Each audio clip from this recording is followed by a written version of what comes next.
አሳዛኝ መረጃ እስልምና ገዳይ ነው እስልምና አራጅ ነው ከ18 በላይ ንጹሃን መገደላቸው ተገለጸ ሙፍቲ ሞት በላይ ደግሞ እየተሯሯጠ ያለው ፎቶ የእንባ ዘለላው ነው አልቅሱልን ብሎ የተናገረውም የለም ሰላም ጤና ይስጥልኝ ቤተሰብ እንደምቃችሁልኝ በአዲስና ወቅታዊ መረጃ ተመልሼ መጣሁ። በዚህ ቪዲዮ የምንመለከተው እንግዲህ የጥቅምት ምልዓተ ጉባኤ ሰዓት ተጀምሯል። ይሄንን ማስመልከቶ ይድረስ ለቅዱስ ሲኖዶስ የተባለ ጥብቅ መልእክት አለ። እሱን ማስደምጣችሁ ነው የሚሆነው። ለዚህ ነው በሃጂ ሙፍቲ መሞት ሙጻባችን አቡነ ማትያስ ማልቀስ አስመልክቶ እንግዲህ ሙስሊሞች አጸያፊ ስድቦችን እየሰደቧቸው ይገኛሉና እሱን የምንመለከት ነው የሚሆነው። ሁላችሁ ቪዲዮ ላይክ እና ሼር ያደርጋችሁ በተለይ ወደ ቅዱስ ሲኖዶስ እንዲደርስ እንድታደርጉልኝ ስል በእግዚአብሔር ስም ጠይቃችኋለሁ። ሰብስክራይብ ለምንድነው ማታረጉት?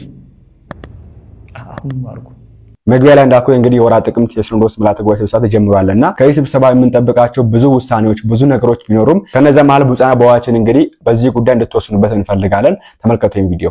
ዮሐንስ አፈወርቅ ሲሰማ ምን ይላል ዛሬ ሰማዕቱ ጊዮርጊስ ሲሰማ ምን ይላል ዛሬ ይምርሃነ ክርስቶስ ሲሰማ ምን ይላል ዛሬ አባ ሳሙኤል ሲሰማ ምን ይላል ዛሬ ያሬዎስ ልጆች ዛሬም ቢነሱ እንክርዳድ ሆነው ደጁን ቢወርሱ የአበው ሃይማኖት አትታደስም የሰማዕታት እምነት አትቀይርም። ይሄ ቪዲዮ የሚያሳየው እንግዲህ መንበረ ሰላማ ተብሎ የተሰየመው የታድሶ እንቅስቃሴውን ሲያደርግ የሚያሳይ በማረቅ ቅዱሳን የተሰራ ዶክመንተሪ ፊልም ነው። ይሄንን ነገር ለቅዱስ ሲኖዶስ አድርሶልኝ በደጋ ጠይቀ። ምክንያቱም ቤተክርስቲያናችን ያላት አንድ መንበር ነው፣ አንድ ፓትርያርክ ነው፣ አንድ ሲኖዶስ ነው።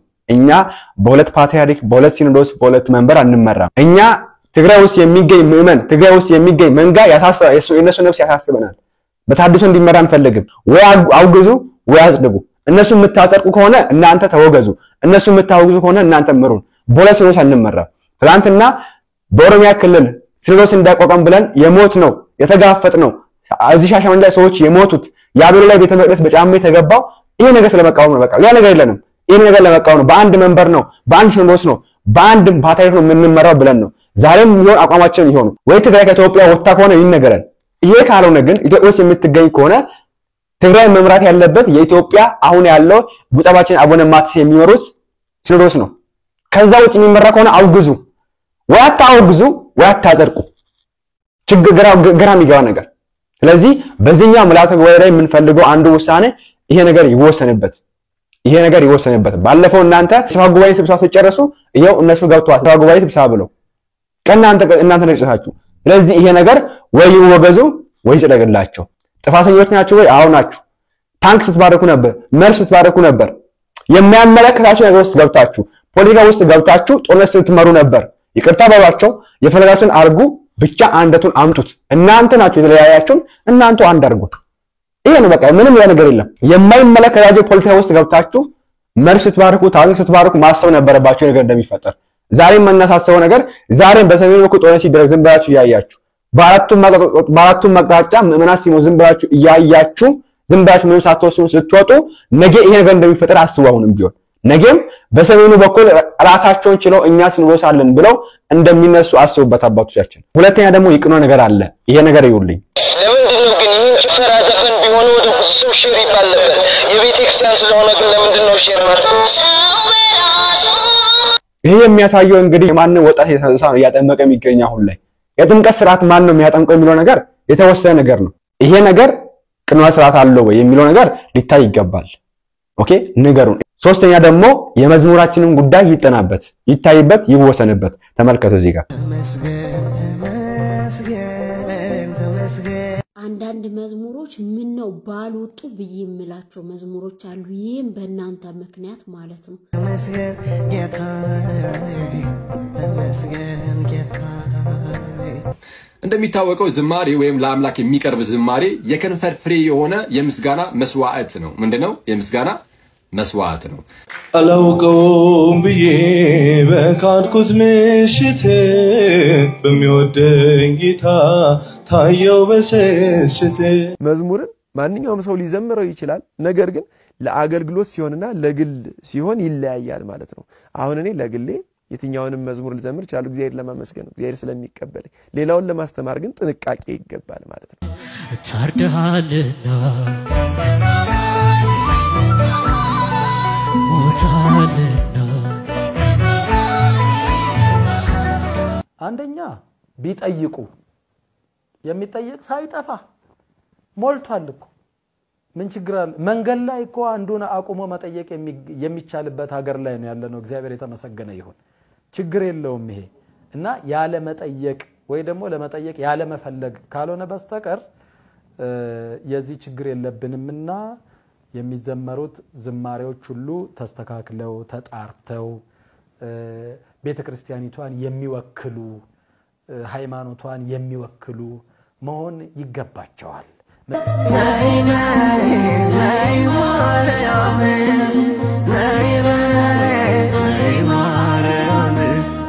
ስለዚህ ይሄ ሊታረም ይገባል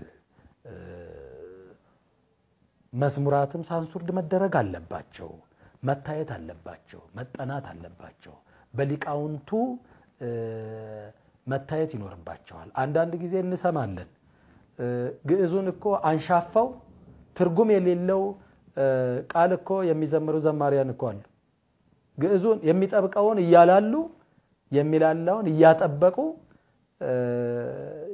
የሚያዜሙ ዘማሪያን አጋጥሞኛል እኔ ሰምቻለሁ አሁንም ቢሆን ይሄ ነገር የሚታይበት እና ቃልን ይሄን ነገር ጳጳሳትም ጭምር አውግዘዋል መምራንም እንደዚሁ ደግሞ ትክክል አይደለም ብለው ተናግረዋል ነገር ግን ይሄን ነገር የሚያጠራ የሚያጠና አካል ሊኖር ይገባዋል የሆነ አካል ወስኑበት እዚህ መዝሙር አሁን ላይ ሁሉም ዘማሪ ነው ሁሉም በቃ አንደበት ያለው ሁሉ ያመስግናል ይላል መጥቶ አንደበት ሁሉ ያለው መዝሙር ያወጣል ተባለም ያመስ ቤትን ቆልፍና ዘጋግተ ዘምር ቤት ውስጥ ለአምላክ አቅርብ አንደበቱ ላይ ያመስግን የሚባል የተባለ ከሆነ ከዛ ውጪ መዝሙር ዘምራለ ይቶየት ለቃለክ ቤተክርስቲያን በዛማ ይጣፋል አይደረግም እንደዚህ ሁሉም ዘማሪ ሁሉም ገጣሚ ነው አሁን ላይ ይሄ ነገር የሚታይ ይገባል ይሄ ሆነበት አንድ ምክንያት ነው ያለው እሱ ምንድነው የሚመለከት የሚከታተል አካል የለም መዝሙሮችን እያጠና ይሄኛ ነው ይሄኛ አይደለም እያለ የሚለይ የለም ይሄ ትክክል ነው ይሄ ትክክል አይደለም የሚል አካል የለም ይሄ ነገር ሊኖር ይገባል ጥናት ይደረግበት ይገባል ሊሰራበት ይገባል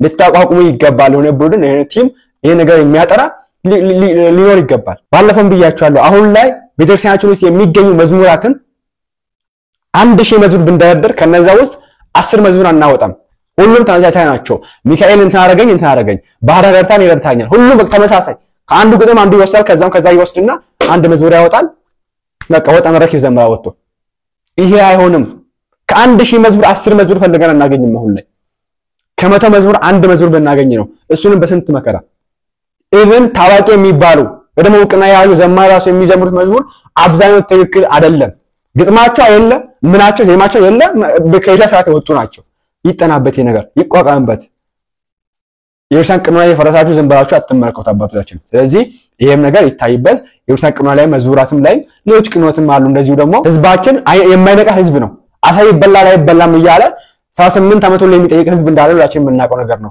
ስለዚህ ይሄንም እንደዛው ስለሚያደርግ መልስ ይሰጠው ይገባልና በተለይ ቅንዋይ ላይ ለሰራ ይገባል ማለት ፈልጋለሁ ተጨማሪ ደግሞ እነዚህ ሰዎችን መንገድ ላይ ያስቆሙ የሚደረድሩ ሰዎችንም ልትወስኑባቸው ይገባል መንግስት እርምጃ እንዲወስድ እንድታረጉን ጠይቅ አንድም ቀን ተንፍሻላችሁ ላይ ሰዎች አልተናገራችሁም አንድም ቀን ኦኬ በየመንገዱ ሰው ያስቆሙ ይደረድሩ ማህተባዊ በጥሰዎችን እንዲያስቆሙልን ለመንግስት አሳስቡልን ጠይቁልን ይሄ የሚያውን ከሆነ እኛው ተወክሲያን ያስ እርምጃው ለመውሰድ ስለምንገባ የዛን ጊዜም ለሚፈጠረው ችግር አላፍነት ወስዳላችሁ ይሄ የሚያውን ከሆነ ዝም ብለን የምንመተለልን መሆን ላይ ዝም ብለን የምንቀደቀለን ሲመታና ምድረ ሚስማርና ክርስቲያን ሲመታና ካለ የሚለው ነገር አሁን ላይ እንደ ዝም ብለን የምንቀያለልን መሆን ላይ ትርጉም ዳሰላልሆነ ስለዚህ ይሄ ነገር ሊታይበት ይገባል አባቶች ወሰኑበት ከዛ ውጪ ወንድም የጨመረበት እዚህ ጋር ቪዲዮ ኮፒ ሊንክና ሼር ስለምታደርጉልኝ በጣም አመሰግናለሁ እነዚህ ሶስት ሐሳቦች በቅዱስ ሲኖዶስ አጀንዳ ተደርገው ቢያዙ የተወሰነ ማህበራዊ ለውጥ መንፈሳዊ ለውጥ ያመጣሉ በያስባለሁ የመጀመሪያው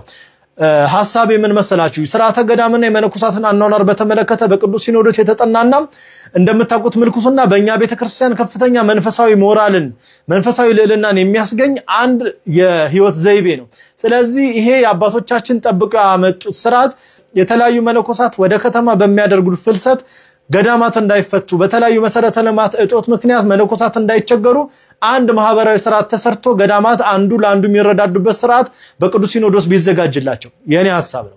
ሁለተኛው እድሜያቸው ከ5 ዓመት እስከ 18 ዓመት ላሉ ልክ እንደየእድሜያቸው የኢትዮጵያ ኦርቶዶክስ ተዋሕዶ ቤተክርስቲያን ሃይማኖታዊ ስርዓትን፣ ትምህርት ሃይማኖትን፣ ስነ ምግባርን፣ ታሪክን፣ ባህልን ማዕከል ያደረገ አዲስ ስርዓተ ትምህርት ተቀርጾ እነዚህ ወጣቶች ባሉባቸው አጥቢያዎች በሙሉ የኢትዮጵያ ኦርቶዶክስ ተዋሕዶ ቤተክርስቲያን ባለችበት በየትኛውም ዓለምና አካባቢ ባሉ ቋንቋዎች ተዘጋጅቶ እነዚህ ወጣቶች ከዘመናዊ ቴክኖሎጂ እስራት የሚወጡበት ወደ ቅዱስ ቤተክርስቲያን ህብረት በእውቀትና በተስፋ እንዲመጡ የሚደረግበት የትምህርት ስርዓት ቢዘጋጅ። ሶስተኛው በኢትዮጵያ ኦርቶዶክስ ተዋሕዶ ቤተክርስቲያን የተለያዩ ማህበራዊ አገልግሎት የሚሰሩ ለምሳሌ እንደ ምግባረ ሰናይ ሆስፒታል ያሉ እንደዚህ አይነት ማህበራዊ ተቋማት ከጊዜ ወደ ጊዜ አገልግሎቶቻቸው እየተዳከሙ ነው። በተለይ እንደ ምግባረ ሰናይ ሆስፒታል ያሉ ድሆች አቅመ ደካሞች የሚታከሙባቸው ሆስፒታሎች በጣም አገልግሎታቸው የተቀዛቀዘ ነውና ቅዱስ ሲኖዶስ እንደዚህ አይነት ትላልቅ የኦርቶዶክስ ተዋሕዶ ቤተክርስቲያናችንን ማህበራዊ ተቋማት የሚያሻሽሉበት ስርዓትና ህግ ቢዘጋጅላቸው አጀንዳ ተደርጎም ቢሰራ በጣም ጥሩ ነው በያስባለሁ። ለዚህም የግብጽ ኦርቶዶክስ ቤተክርስቲያን ገዳማትና አድባራት ተጠቃሽ ናቸውና እነዚህ አጀንዳዎች በቅዱስ ሲኖዶስ ብፁዓን አባቶች ቢታዩ እንደግል የኔ አጀንዳ ነው። ከተሰማን እግዚአብሔር ይስማን። ወንድማችን እግዚአብሔር ይስጥልን። ይሄ ነገር ታይተው የሰላሙን ጉዳይ ተጠንቶበት በተለይ የሰላሙ ጉዳይ በጣም አሳሳቢ ነገር ነው። ተመልከቱ ይሄን ነገር። አሳዛኝ መረጃ በምዕራብ ሸዋ ዞን ኖኖ ወረዳ ከ18 በላይ ንጹሃን መገደላቸው ተገለጸ። መነሻውን ጉራጌ ዞን አበሸጌ ወረዳ ያደረጉት ታጣቂዎቹ በአጎራባሽ ኖኖ ወረዳ በአንድ ሌሊት ከ18 በላይ ንጹሃን ህይወት ማጥፋታቸውን ነዋሪዎች ገልጸዋል። ከዚህ በፊትም በሰርግ ስነ ስርዓት ላይ ጥቃት አድርሰው የ30 ሰዎች ገደማ ህይወት ማጥፋታቸውን ገልጸው መንግስት ትኩረት እንዲሰጥም ጠይቀዋል። እነዚህ ሰዎች 10 ምናምን አይደሉም ባይዘው አሁን ሌላ ቪዲዮ ካሳያችሁ 20 ምናምን ነው። ግን ሙሉ መረጃ ነው ሲያክል 40 ሰው ነው የገደሉት። 40 ሰው በላይ ናቸው። ጭራሽ የተገኙት ራሱ 40 ናቸው። እኔ ጓደኛ ያለ በጣም ወዳብሮ የሚኖር ጓደኛ ያለ ቤተሰቦች እዛ ነው የሚገኙት። እሱም የዛገር ልጅ ነው እና 40 ሰው በአንድ ሌሊት ነው የተረፈረፈው። አብዛኛው ክርስቲያን ነው። ለዛም ወጣት ክርስቲያን ነው። ፎቶአቸውን ያየን ነበር። ስለዚህ ምንን በየቦታው ይሞቱ ነው የሚገኙት። ቅድም ልጁ ብሎታል። በአንድ ቤት ውስጥ 30 ሰው ነው በሰርግ ዕለት የፈረፉት። ኢትዮጵያ ውስጥ ነው ለሚሆነው በአንድ ቀን ነው ሰርግ የደገሱ ቤት እያሉ ተኩሰው የረፈረፏቸው 40ውንም ምን ማነው 30ውንም። ከዛው ስንት ኦርቶዶክሳዊ አለ? ኦርቶዶክሳዊ ስንት ኢትዮጵያዊ? ሁሉም ኢትዮጵያዊ ነው። አይመለከተንም። እኛ ይሄን ነገር ማስቆም አይቻልም። ማውገዛችሁንም ይሄን ነገር ከናንተ የሚጠበቀውን አድርጉ። ከናንተ የሚጠበቀውን ሳያረጋችሁ ትግራይ ላይ ሲኖዶስ ተመሰረተ። በዛን ጊዜ ጦርነት ማውገዝ ያለባችሁ መልስ ትባርኩ ታንክ ትባርኩ ስትኖሩ ነበር ገጀራ ይዛችሁ። ስለዚህ ሲኖዶስ ተመሰረተ። አሁንም እንደዚህ ነገር እንዳይፈጠር አውግዙ። ከናንተ የሚጠበቀው ማውገዝ ነው ይችላል፣ ሰላም መስበክ ነው ይችላል፣ ወጣችሁ አትግደል ብላችሁ ማስማት ነው ይችላል። አትግደል ብላችሁ አስተምሩ። አትግደል ማለት ያለባችሁ ደግሞ ማን እንደሆነ ደግሞ አባቶቻችን ለይታችሁ ማወቅ አለባችሁ። እየተገደልና ካይዳችሁ ነው አትግደል የምትሉት። እኔ ተወደልኩ ያለ መታችሁ ነው አትግደል እንዴት ይባላል? ስለዚህ ለሚገለው አካል ለሚመለከተው አካል አትግደል የሚል መመሪያ ይሰጠው። እንደ ሀገር ቤተክርስቲያን ይሄን ነገር ታውጅ፣ እርምጃ ትውሰድ፣ ታውግዝ፣ ትቃወም ይሄን ነገር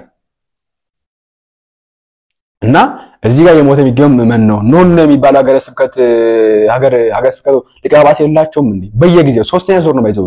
ከዚህም ቅድም ብያቸዋለሁ 30 ሰው ነው በአንድ ቤት የረፈረፉት። እንዴት ሰው እንዴት ቤት ውስጥ እጅን ነገር አስሮ አስቀምጦ ቤት ያነዳል? ኖ ውስጥ የሚከሰን ይሄን ነገር አይስ ሚዲያ ላይ አይወጣም ባይዘው። ይሄን ነገር እንደ ሀገራችን ለምን ይሄ ነገር ይሆናል? ይሄ በሰሜኑ እኮ ያለው እንዳለ ሆነ ማለት ነው። ስለዚህ አባቶች ብዙ የሰላም ችግር ስላለ ይሄን ነገር እንድትሰሩበት ከናንተ የሚጠበቁን አድርጉ። እናንተ መፍትሄ ይመጣል አይደለም፣ ከናንተ የሚጠበቁ አድርጉና ድርሻችሁን ተወጡ። ስላልተወጣችሁ ነው ቅድም ብያቻለሁ ትግራይ ላይ የተፈጠረው። ስለዚህ ይሄን እንድታደርጉ ስል በእግዚአብሔርም ጠይቃችኋለሁ። እንግዲህ አባባችን እንግዲህ በመንፈስ ቅዱስ ተመርታችሁ እንደምታወሩበት በሰላም ጀመራችሁ በሰላም እንደምትጨርሱ ተስፋ እናደርጋለን። እግዚአብሔር ይርዳችሁ። ሁላችሁም እንግዲህ በጸሎታችሁ አስቧቸው። እነዚህን አባቶች መንፈስ ቅዱስ በማራሽ ተገንቶ እንዲመራቸውና አስፈላጊውን ውሳኔዎች እንዲወስኑ ፈልጋለሁ። ቀጣይ የምንመለከተው እንግዲህ ብፁዓችን አቡነ ማትያስ በሃጂ ሙፍቲ ቅብሰት ላይ ተገኝቶ እንግዲህ እያለቀሱ ፎቶ ያነሱበት ነበር፣ ወይ ደግሞ እያለቀሱ ፎቶ አንስቷቸው ነበርና ይሄን ማስመልከቱ እንግዲህ የዋቢያ ሙስሊሞች የሳለቁ የሰደዋቸው ነበር። ትናንት ማሳይቻችሁ ነበር። ዛሬ ደግሞ ጭራሽ በቪዲዮ መጥቷል። ተመልከቷቸው እስኪ ይሄን ቪዲዮ አዳምጡት። ሙፍቲ ሞት በላይ ደግሞ በጣም እንደውም እየተሯሯጠ ያለው ፎቶ የእንባ ዘለላው ነውና ይሄንን የእውነት ለቅሶ እንትና አለቀሱ እየተባለ አጀንዳ ስለሆነ ያው ትንሽም እንትን ሙስሊሙንም እንዳይሸወድ በዚህ እንባ ዘለላ በሚል ነው የገባው።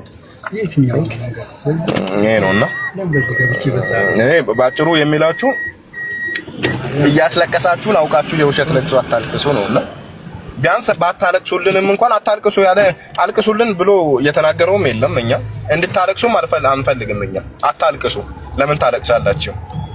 ግን አታስለቅሱን ባጭሩ ማለት ነው። የውሸት ለቅሶ ዋይ አትበሉ። ያገባኝ ነገር እንዴት ሰው በዚህ ደረጃ እንዴት መደደብ ይቻላል? እንደዚህ ማለት ሳይታሰብበት አይደለም ሰው አስቦበት እንደዚህ ደደብ መሆን ይችላል? ሐዘን እኮ ተፈጥሯዊ ነገር ነው። ለምን አለቀስክ እንዴት ይባላል?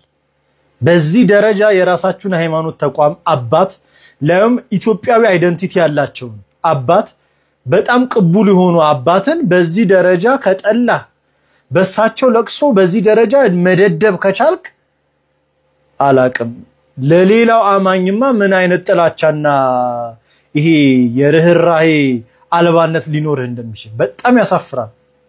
ለካንተ እንደዚህ እንደደመውን ይቻላል። በስመ አብ ወልድ።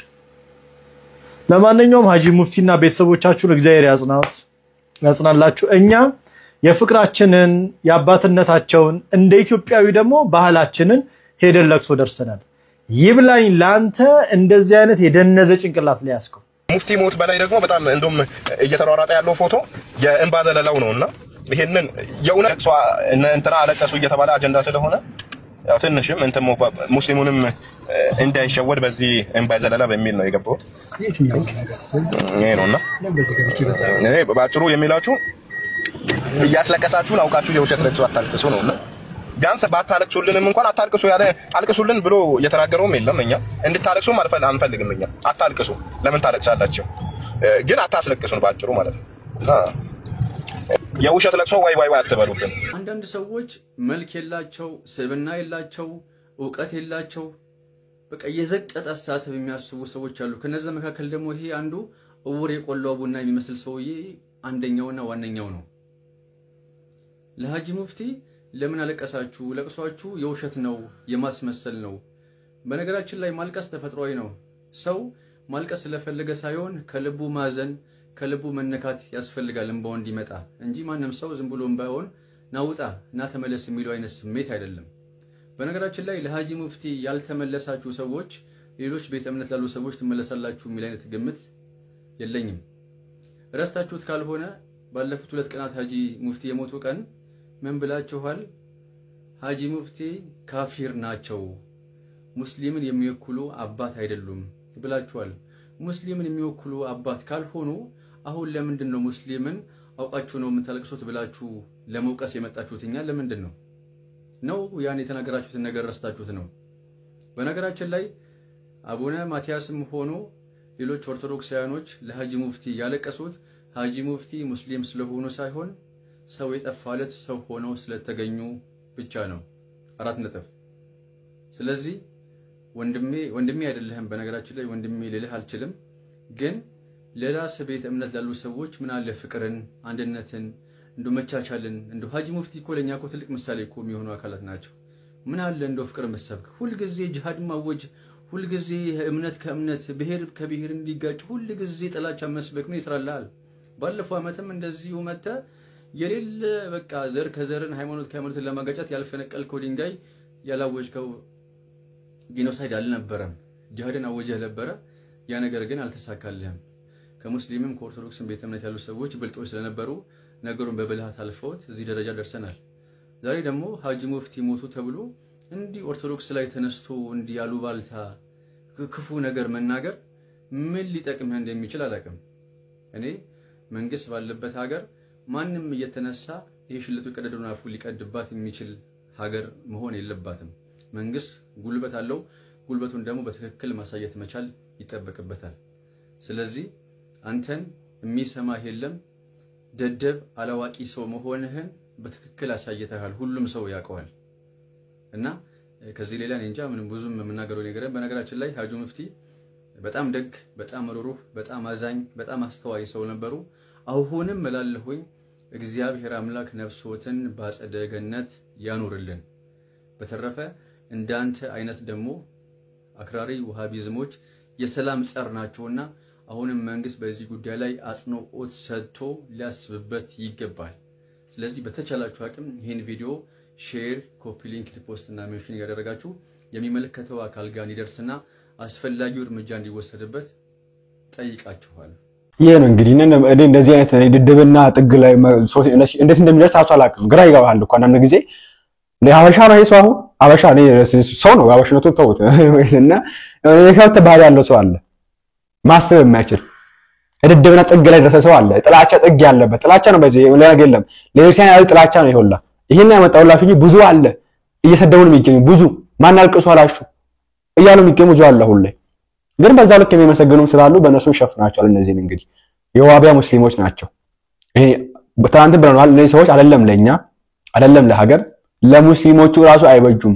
ሙስሊሞችን መስጊድ ውስጥ የሚገሉ ናቸው። መስጊድ ውስጥ ታጥቅ ገባ ማለት የሆነ ሙስሊም የምትፈራው አለ ዘለ ትደፋው ነው የገባው። ሙጃብ አሚኖ ታጥቆ የሚሰግድ ነው። ሶሪ መብራት ጠፋ። ሙጃብ አሚኖ ታጥቆ የሚሰግድ ሰው ነው። ታጥቆ ገብቶ ሽጉጥ ይዞ ገብቶ ማለት ነው። ስለዚህ እነዚህ አይደለም ለኛ ለነሱ ራሱ ለሞት ተከታዩ ራሱ አስጊ ናቸውና እነሱ የሚቃወማቸው ወዲ የኢትዮጵያ ህዝቦች ብሔር ብሔረሰቦች ልትነቁ ይገባል። ያ ጀማዓ ንቁ። ወላሂ አባታችን የሀጂ ሙፍቲ ህልፈት ሁላችሁንም ሊያነቃ የማንቂያ ደውል ሊሆናችሁ ይገባል።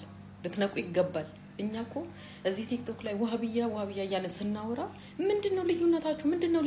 ልዩነታችን አሁን በግልጽ የታያችሁ ይመስላኛል። በሰው ሞት የሚደሰት ሰይጣን አውሬ ሀገራችን ውስጥ አለ። ይሄንን ልታውቁ ይገባል። ያ ጀማዓ እወቁ፣ ንቁ። ሙስሊም ወንድሞቻችን፣ ክርስቲያን ወገኖቻችን ሀታ ክርስቲያንና ሙስሊምን የሚያባሉ የሚያጋጩ የሚያፈታፍጡ እነማን እንደሆነ በግልጽ እወቋቸው፣ ለይታችሁ እወቋቸው፣ ንቁ። ልትነቁ ይገባል። እኛ ነቅተን እየተጠነቀቅናቸው ነው። እናንተም ነቅታችሁ ልጆቻችሁን ምን አይነት ትምህርት ቤት ማስተማር እንዳለባችሁ፣ ጉርብትና ስትፈጥሩ ከማጋ መፍጠር እንዳለባችሁ፣ ትዳር ስትመሰርቱ ከማን ጋራ መመስረት እንዳለባችሁ ልትነቁ ይገባል። ያ ጀማዓ ወላሂ ለአዚ አውሬ ያሉ እንደ ሰው ስጋ ለብሰው ልብስ ለብሰው የሚሄዱ የሚንቀሳቀሱ አውሬዎች ሀገራችን ውስጥ አሉ። ስላሉም ነው እኛ ሁሉ ጊዜ አንቺ ልጅ አይሰለችሽም ዋሃብያ የምትዩ ልዩነቱ ምንድነው? እናንተ እነሱም ደግሞ እኛ ጋር ይመጡና እኛ አንድ ነን አትከፋፍሉና አትለያዩን ይላሉ። ልዩነቱን አሁን በግልጽ አሳይተውናል። የኛና የነሱን ርቀት በጣም አሳይተውናል። ገባችሁ አይደለ? ስለዚህ ንቁ። ከዚህ ቀደም ታስታውሳላችሁ የሆነች ልጅ ግጥም ብላ አማራ ክልል ላይ የአማራ ትምህርት ሚኒስቴር የፈቀደው ግዕዝ ይማሩ አይማሩ በሚል ማለት ነው የቀረበውን ግጥም ታስታውሳላችሁ አይደለ? የሷን ቪዲዮ መጨረሻ ላይ አመጣላችኋለሁ። በእኛ በሙስሊሞች ላይም የሰራችሁ ማለት ነው። እኔኮ በዛ ላይ ቪዲዮ ለመስራት ብዬ በአቅራቢያ ያሉ ሼክ አሉና ከና ሐሳብ ጭምር ስልክላችሁ አይፎዚ አሁን ይሄ በዚህ ላይ ቪዲዮ ብትሰሪ ለኦርቶዶክሶች አግዛንጂ የሚሉሽ ሌላ ነገር አይሉሽም። ስለዚህ ዝምታ መልካም ነው ዝምባያቸውና እለፊያት ብለውኝ ነው። ቮይሱ ራሱ አለ እንደዛ የተባባነ የተላላክ ነው። እና ምን ያክል እነኛ ሰዎች ምን ያክል ርቀት ለመሄድ እንደሚሞክሩ ልትነቁና ልትጠነቀቋቸው ይገባል። አልহামዱሊላህ ረቢል ዓለሚን እኛ እምነታችን የሌላ እምነቶችን ሀታ ቢሞቱ ቢታመሙ ቢራቡ ቢጠሙ ቢታረዙ እንዴት ማገዝ እንዳለብን አስተምሮናል። አልহামዱሊላህ ረቢል ዓለሚን በእምነታችን ላይ እንጂ መተጋገዝ የሌለው በሌላ በማህበራዊ ኑሮ እንዴት መኖር እንዳለብን አስተምሮናል እምነታችን። አልহামዱሊላህ ረቢል ዓለሚን እነሱ ግን ሀታ ለምን ሬሳው ጋር ክርስቲያኖች አየናቸው ብለው ነው እንደዚህ ደማቸው እየፈላሁን ደግሞ በሌላ ነገር አስቀይሰው ሀጂ ሙፍቲ ክርስቲያን ናቸው ለካ ክርስቲያን መቃብር ሊቀበሩ እንትኖች ቄሶች እንትን እያሉባቸው እየጸለዩባቸው የባረኳቸው ነው። አውሩ የፈለጋችሁትን አውሩ። ሰይጣን ናችሁ እናንተ የሀገር ነቀርሳዎች ሰይጣኖች። ምንም ብታወሩ ለእናንተ ቦታ የሚሰጣችሁ ሰው ማንም የለም። ማንም ስለምናቃችሁ ማለት ነው። እንኳን ሞቱ እንኳን ተገለበጡ እንኳን ታመሙ እንኳን እንደዚህ ሆኑ እያላችሁ እየተደሳታችሁ ያላችሁ ሰይጣኖች ነቅተናል። ንቁ እናንተ ለተማቹ ነገር እነሱም በዚህ ልክ ነው የሚቃወሙት። ይሄን ነገር መንግስት ይወቅበት፣ አባቶች ይወቅበት፣ ክርስቲያን ሙስሊም ይወቅበት። እነዚህ ሰዎች አውግዟቸው ከሀገራችን አውጡልን። እነዚህ ሰዎች ቢኮዝ ሀገራችን እንደ ሊቢያ ለማድረግ ይፈጡት እነሱ ካልወጡ እቺ ሀገር እንደ ሊቢያ እንደ ሶሪያ እንደዚህ ነው የሚያደርጓት። እያየን በሊቢያ በረሃ ላይ 20 ምናምን ሰዎች ኦርቶዶክሳን እንዳረዱ እንደዛ ነው የሚያርዱን። ትላንትና ተናግሯል። እነሱም እኛ ከጨረሱ በኋላ እናንተ ነው ብለዋል። እነሱም ትላንት ክርስቲያኖች ጠብቁ ያሉ ነበር።